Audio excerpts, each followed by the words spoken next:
अस्सलाम वालेकुम। मेरा नाम डॉक्टर सईदा शफक बतूल है।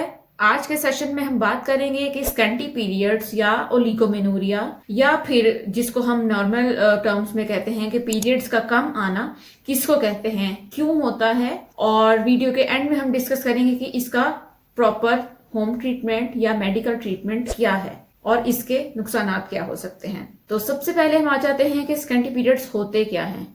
जो नॉर्मल मेंस्ट्रुएशन है उसमें एंडोमेट्रियल लाइनिंग या फिर बच्चेदानी की जो सबसे अंदरूनी दीवार होती है वो वेस्ट होती है। प्रेगनेंसी ना होने की सूरत में महीने के एंड पे वो वेस्ट हो जाती है, और अगर प्रेगनेंसी हो जाए तो वो मजीद मोटी हो जाती है और बच्चा उसमें इम्प्लांट हो जाता है। अब जब वो वेस्ट हो रही होती है, सेल्स शेड आउट हो रहे होते हैं और ब्लीडिंग हो रही होती है, तो इस दौरान ब्लीडिंग का कम होना क्या नुकसान देता है और नॉर्मली ये किन किन सिचुएशंस में होता है। अगर आपकी एज जो है वो 41 प्लस है, तो अगर आपकी माहवारी कम हो गई है तो आप सबसे पहला जो डायग्नोसिस आपका होगा वो होगा माहवारी रुक जाना। माहवारी रुकने से पहले भी माहवारी बेतरतीब या कम हो सकती है, तो उसके लिए आपको अलग से इन्वेस्टिगेशन करवानी पड़ती हैं। दूसरे नंबर पे जो औरतें दूध पिलाती हैं उनमें भी नॉर्मली माहवारी कम हो सकती है।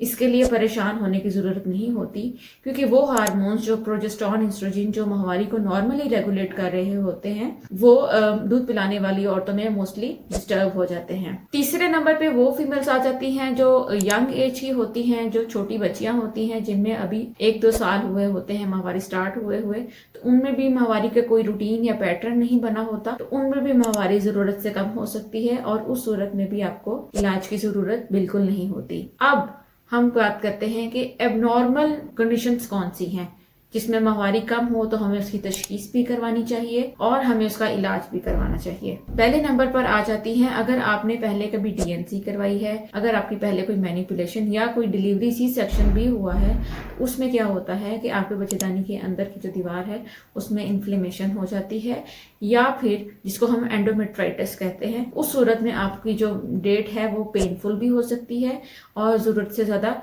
कम भी हो सकती है।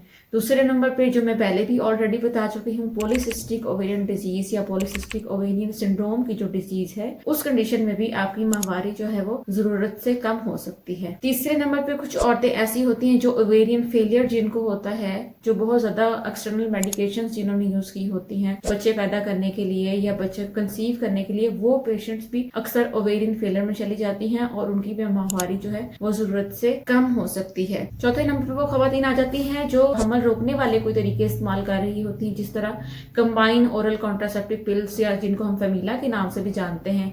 इस तरह की कोई मेडिसिन अगर हार्मोनल मेडिकेशंस यूज कर रही हैं तो उन खवातीन में भी माहवारी जरूरत से कम हो जाती है। और पांचवें नंबर पे मोस्ट इंपॉर्टेंट वो खवातीन जो बहुत ज्यादा हैवी एक्सरसाइज या फिर बहुत जल्दी वेट लॉस करती हैं। कुछ फीमेल्स अपनी शादी के चक्कर में बहुत ज्यादा डाइटिंग, बहुत ज्यादा वेट लॉस और बहुत ज्यादा हैवी एक्सरसाइज करती हैं, तो उन फीमेल्स में भी एकदम माहवारी जो है वो जरूरत से कम भी हो सकती है और बंद भी हो सकती है। आज के सेशन में हम यही डिस्कस करेंगे। नेक्स्ट आने वाली वीडियोस में हम स्कैंटी पीरियड्स या माहवारी कम आने का ट्रीटमेंट और बाकी डिटेल्स डिस्कस करेंगे।